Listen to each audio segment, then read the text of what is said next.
Let's talk some Memorial Day aftermath 2022. There was a saying by some grunts in Vietnam that were going through a hard thing. They said, "We've been doing so much with so little for so long.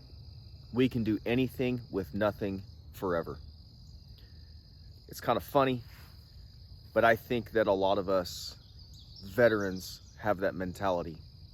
And I'm saying it in relation to what you're going through inside of you. And you kind of get through all of that looking forward to Memorial Day every year, because it is at that time, it is on that day that you pour out so much of your heart amongst your brethren, to the fallen, whether you're visiting their graveside or you're going up a hill to see a cross, or however it is that you're remembering them that day. You kind of save everything up and bottle it up until then.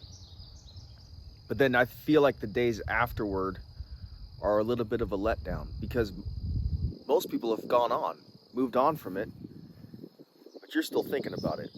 You know, there I was yesterday, the day after Memorial Day, and I just kept thinking about guys that I knew that were no longer here.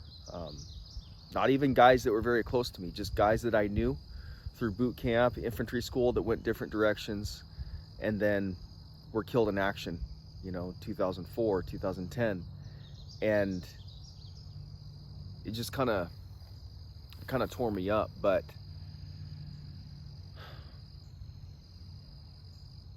what I want to say about all that is this. I remember there was a time in my Marine Corps experience where we were doing this hike, and it was called the Battalion Death March. It got nicknamed that afterwards. And we must have gone 18 miles or so, and most of the battalion fell out of the hike. It was so hot, the pace was so fast.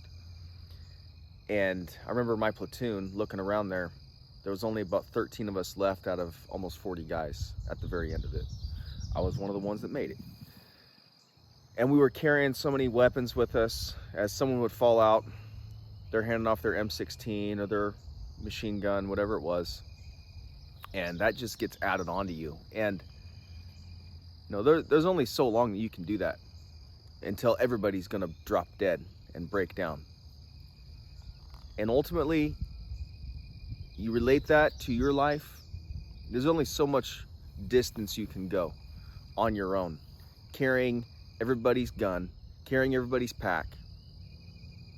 Because as veterans and Marines, you want to take it all upon yourself.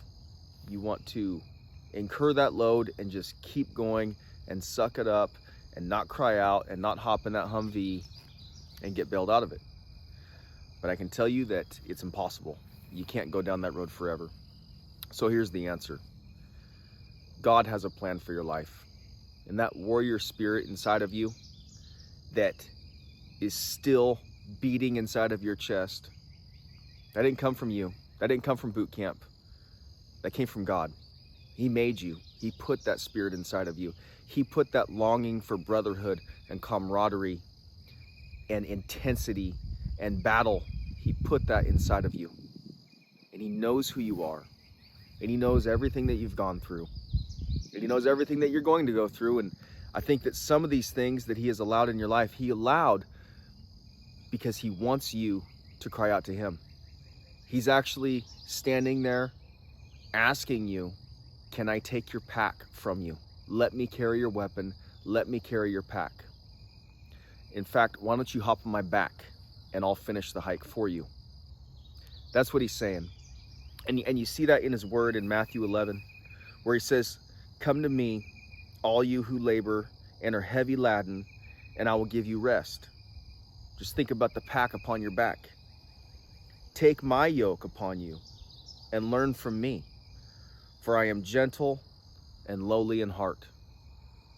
If you think that you're going through something that's pretty heavy right here, Jesus knows what it's like to go through something heavy right there, because he took all of your burden upon Himself when He went to the cross, and that's for all of humanity. For I am gentle and lowly in heart, and you will find rest for your souls. For my yoke is easy and my burden is light. It's not too heavy for him. And I think that once you release that to him and he forgives your sins and he comes into your life and he regenerates your soul, and you have this fellowship with the Son of God, I think you'll find that you can relax, that you can just let go. So that's my encouragement for you guys, my magnificent bastards out there, anybody else who's listening, watching. You got to let him have it.